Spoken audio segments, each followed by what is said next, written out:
Pemirsa, berjumpa lagi bersama saya dalam pembahasan buku Membina Kehidupan Abadi atau Perumpamaan-Perumpamaan Tuhan Yesus. Buku ini dituliskan oleh Nyonya Ellen G. White.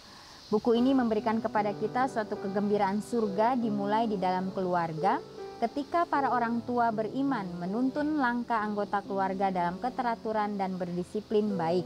Sehingga keluarga itu bukan hanya takut akan Tuhan tetapi menghormati dan memuliakan Dia oleh pengaruh mereka terhadap keluarga lain. Dan mereka akan menikmati keharmonisan surga serta upah yang mulia dan abadi. Inilah ajakan bagi masing-masing kita, khususnya kepada keluarga-keluarga yang ada di dunia ini, untuk datang kepada Tuhan, menyerahkan kehidupannya kepada Tuhan, untuk menjadi terang bagi keluarga-keluarga lain. Dan biarlah pada saat kita melangkah di dalam kehidupan kita, biarlah tuntunan Tuhan itulah yang akan menjadi bagian kita. Dan pada saat ini kembali lagi saya mengundang akan seluruh anggota keluarga dan saudara-saudara semua. Kita dapat berkumpul bersama-sama. Kita akan mempelajari nasihat firman Tuhan pada saat ini. Dan biarlah rencana-rencana indah Tuhan itu akan menjadi bagian masing-masing kita. Kita akan masuk pasalnya yang ke-26, judulnya Mamon yang Tidak Jujur. Kedatangan Kristus adalah pada suatu masa di mana keduniawian merajalela. Manusia menggantungkan perkara-perkara yang kekal kepada perkara-perkara duniawi. Tuntutan akan masa depan kepada masalah-masalah ini, mereka salah mengerti dengan menganggap khayalan sebagai kenyataan dan kenyataan sebagai khayalan. Mereka tidak memandang dengan iman kepada dunia yang tidak tampak. Setan menyuguhkan kepada mereka perkara-perkara kehidupan ini dengan cara yang amat menarik dan memikat.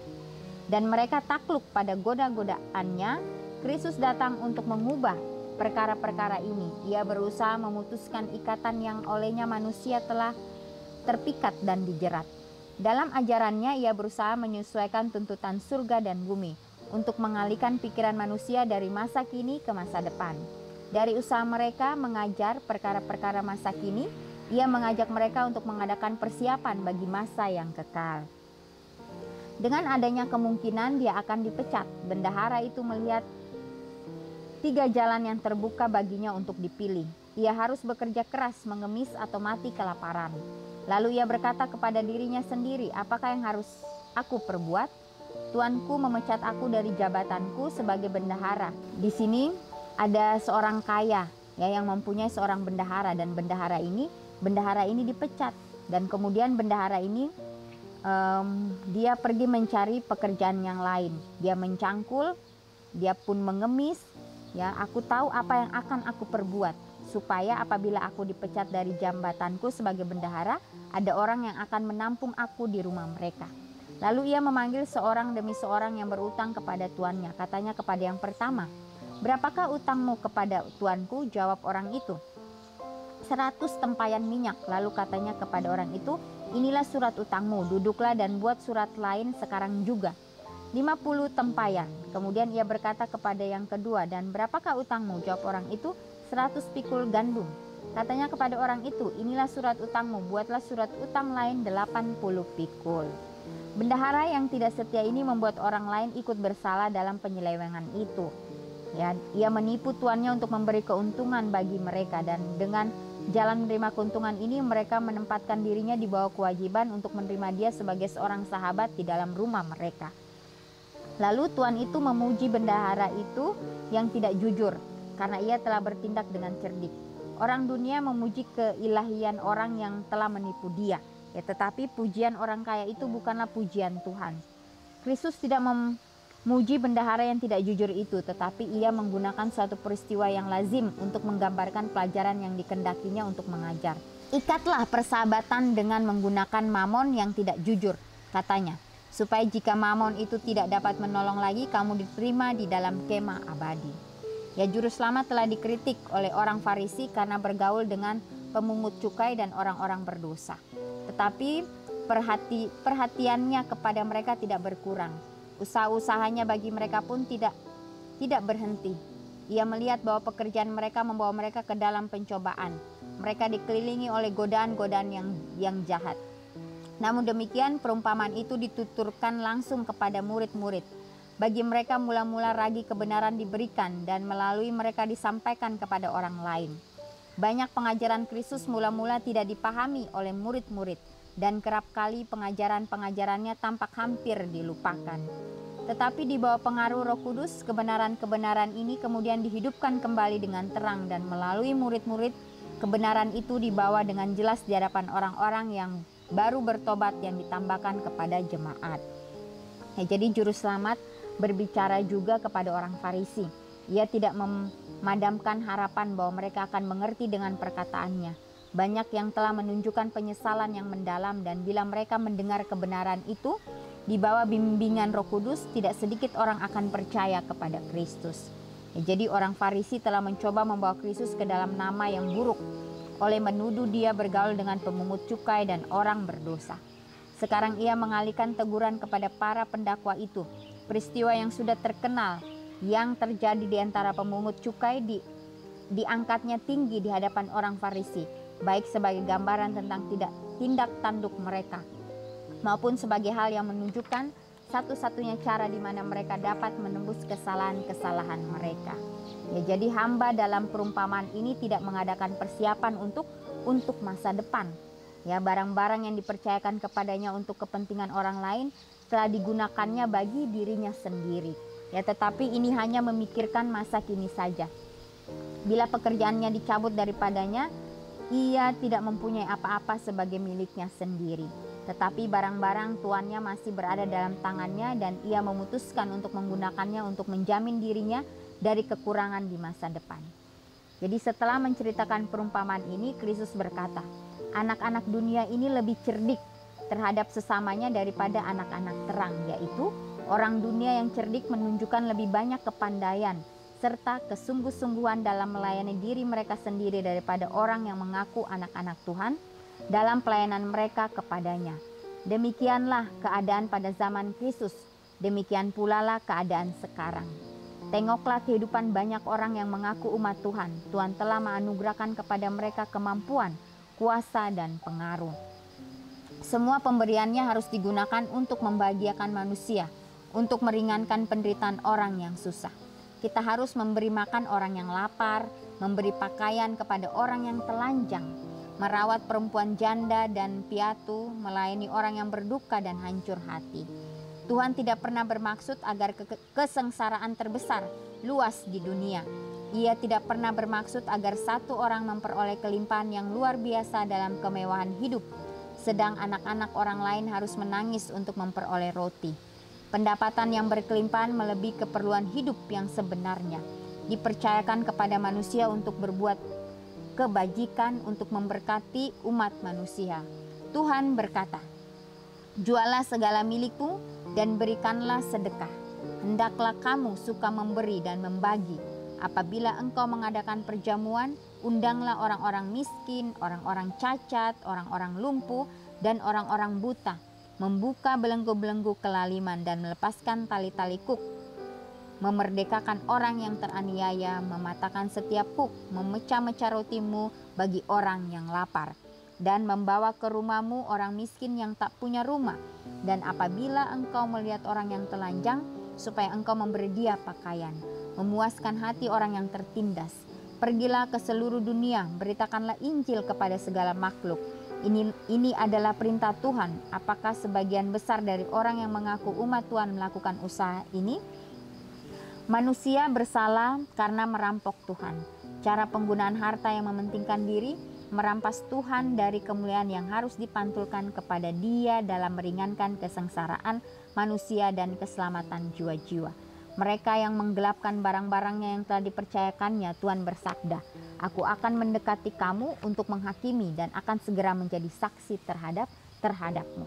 Jadi jangan sampai kita berlaku tidak jujur. Jadi pada saat kita melakukan ketidakjujuran itu, maka kita akan melakukan hal-hal buruk lainnya. Dan tanpa kita sadari, kita sudah terjerumus ke dalam buayan daripada si jahat ini. Tetapi apabila kita sudah salah mengambil langkah, kita harus sadar. Kita harus meminta tuntunan Tuhan. Sehingga kita disadarkan dan kita dapat memperbaiki itu. Ya, jangan sampai kita terbuai oleh hal-hal duniawi yang si jahat ini berikan kepada kita masing-masing. Ya, sehingga disitulah hati kita tidak bisa lagi dilunakkan, tapi kita mengeraskan hati kita. Sebagaimana imam-imam pada zaman dahulu, orang-orang Farisi. Ya, mereka tidak mau diajar. Ya, mereka tidak mau mempunyai roh kerendahan hati untuk menerima pengajaran-pengajaran yang sederhana itu. Sehingga mereka pun ya dibutakan oleh berbagai kejahatan mereka. Setiap tahun berjuta-juta manusia yang masuk ke dalam kematian yang kekal tanpa diberi amaran dan tanpa beroleh selamat. Dari jam demi jam kehidupan kita yang beragama, kesempatan untuk menjangkau dan menyelamatkan jiwa-jiwa terbuka kepada kita. Kesempatan-kesempatan ini terus-menerus datang dan pergi. Tuhan ingin agar kita menggunakannya sebaik-baiknya. Hari, pekan, dan bulan lewat. Kita memiliki 1 hari, 1 pekan, 1 bulan untuk melakukan pekerjaan kita.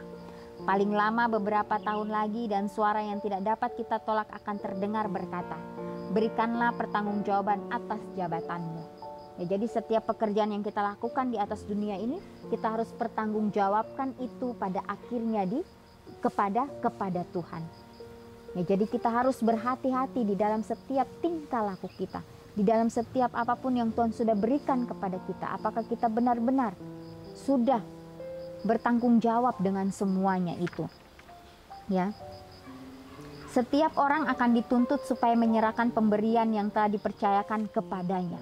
Pada hari penghukuman yang terakhir, kekayaan manusia yang ditimbunkan sia-sia bagi mereka. Tidak ada apa-apa yang dapat mereka sebutkan sebagai miliknya sendiri. Ya, orang yang menghabiskan hidupnya menghimpun harta dunia menunjukkan kurangnya akal budi, kurangnya hikmat dan perhatian kepada keadaan pemeliharaan untuk masa kekekalan mereka. Lebih daripada yang dilakukan oleh hamba yang tidak jujur untuk menunjang kehidupannya di dunia. Anak-anak terang kurang cerdik dari anak-anak dunia ini dalam generasinya. Inilah yang dikatakan tentang mereka oleh Rasul dalam khayalnya mengenai hari penghukuman yang besar. Pada hari itu berhala-berhala perak dan berhala-berhala emas yang dibuat manusia untuk sujud menyembah kepadanya akan dilemparkannya kepada tikus dan kelilawar, dan ia akan masuk ke dalam lekuk-lekuk di gunung batu dan ke dalam celah-celah di bukit batu terhadap kedahsyatan Tuhan dan terhadap semarak kemegahannya pada waktu ia bangkit menggoncang bumi. Ikatlah persahabatan dengan mempergunakan mamon yang tidak jujur, kata Kristus, supaya jika mamon itu tidak dapat menolong lagi, kamu diterima di dalam kemah abadi. Tuhan dan Kristus dan malaikat semuanya bekerja bagi orang yang malang, sengsara dan orang berdosa. Serahkanlah dirimu kepada Tuhan untuk usaha ini. Pergunakanlah pemberiannya untuk maksud itu dan engkau masuk ke dalam persekutuan dengan makhluk-makhluk surga. Ya. Hatimu akan berdebar-debar dengan kasih sayang kepada mereka. Engkau akan disamakan dengan mereka dalam tabiat. Bagimu, penghuni-penghuni di kemah abadi itu tidak akan menjadi orang asing. Bila perkara-perkara dunia sudah lalu, penjaga gerbang surga akan menyambut engkau. Ya. Kristus memanggil setiap orang supaya mengadakan pertimbangan. Adakan perhitungan yang jujur. Letakkan ke dalam satu neraca Yesus yang berarti harta yang kekal, kehidupan, kebenaran, surga dan kesukaan. Kristus dalam jiwa-jiwa yang ditebus. Letakkan dalam neraca yang sebelah lagi setiap penarikan yang dapat diberikan dunia. Ke dalam satu neraca letakkan kehilangan jiwamu sendiri dan jiwa-jiwa yang sebenarnya. Kau bisa menjadi alat untuk menyelamatkan mereka. Dan dalam neraca yang lain letakkanlah bagi dirimu dan bagi mereka suatu kehidupan yang sepadan dengan kehidupan Tuhan. Ya, bagi orang yang telah memboroskan barang-barangnya, Kristus tetapkan, memberikan kesempatan untuk menyimpan harta yang tahan lama. Katanya, berikanlah dan kamu akan diberi. Buatlah bagimu pundi-pundi yang tidak dapat menjadi tua. Suatu harta di surga yang tidak akan habis, yang tidak dapat didekati pencuri dan yang tidak dirusakkan ngengak. Peringatkanlah kepada orang-orang kaya di dunia ini agar mereka itu berbuat baik, menjadi kaya dalam kebajikan, suka memberi dan membagi, dan dengan demikian mengumpulkan suatu harta sebagai dasar yang baik bagi dirinya di waktu yang akan datang untuk mencapai hidup yang sebenarnya. Kalau begitu, izinkanlah hartamu pergi terlebih dulu ke surga.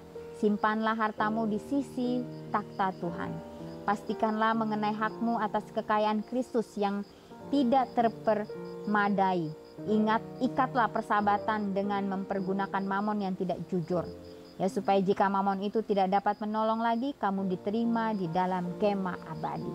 Ya, jadi sudah sangat jelas nasihat firman Tuhan pada saat ini.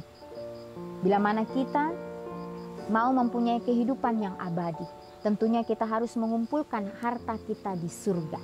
Ya, bagaimana kita dapat memperbaiki akan setiap karakter kita, sehingga kita pun akan menerima akan upah yang kekal itu.